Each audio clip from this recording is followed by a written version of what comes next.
जोंहा दिनै बे जे नुबाय थादों नोंथांमोना बे जायगायावहा दिनैनि सिगांनिफ्राय बेवहाय बर'नि जि खाम सिफुं बे देंखोआ बेवहाय रिंखाङामोन दिनैनिफ्राय बिथांमोना खोथा होबाय बेवहाय खाम सिफुंनि देंखोआ रिंखांबाय थासिगोन आरो बे खाम सिफुंखौ देंखोखौ रिंखांहोनायनि गुबै जोंहा खामानिखौ मावदोंमोन जोंहा बे सनितपुर जिल्ला बाथौ गौथुमनि गाहाय फोसावगिरि आरो दुलाराय बाथौ गौथुमनि बारग' हारिनि नेहाथारि जोंहा जोंनि माइनारि सार दा जोंनियाव बेखौनो जों दिनै मिथिगोन दिनै सारा बे खामानिखौ जे बेसेबांखिनि साक्सेस खालामनो हाबाय बिनि सिङावहा नोंथाङा मा एसेबां खस्थ' मोनखो जोंनि गेजेराव एसे फोरमायदो सार।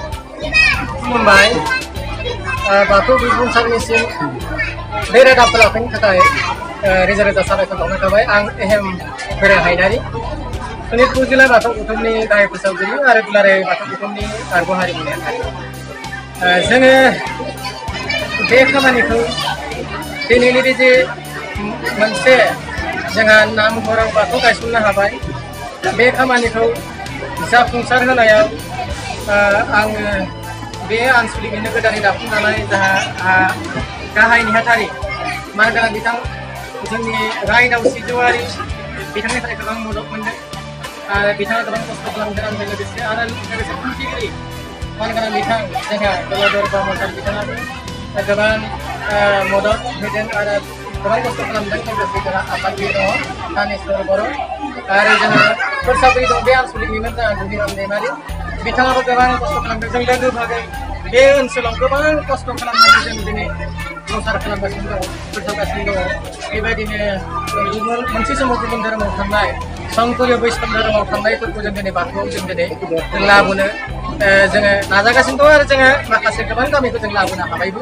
बे गामिया बे बाथौ नैबे दिनै बाथौ मन्दिर जाबाय बाथौ थानसालि जाबाय बे नामघरा 150 बोसोर जाबायमोन 150 बोसोर बिथांमोना नाम खालामदों बेवहाय खालामबाय 150 बोसोरिया बे नामखौ दिनैनिफ्राय बाथौ थानसालि महरै जों दिनै मोननो हाबाय।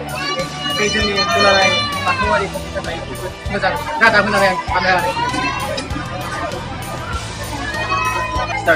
आरो मोनसे सोंथिबाव दिनै बे बाथौ गौथुमा धोरोम फोसावनायनि बेलायावल' माबानानै थायाखै जोंहा जाति थांना थानायनि बेलायावबो खामानि मावगासिनो बिनि सायावहा मा बुङो बेखौ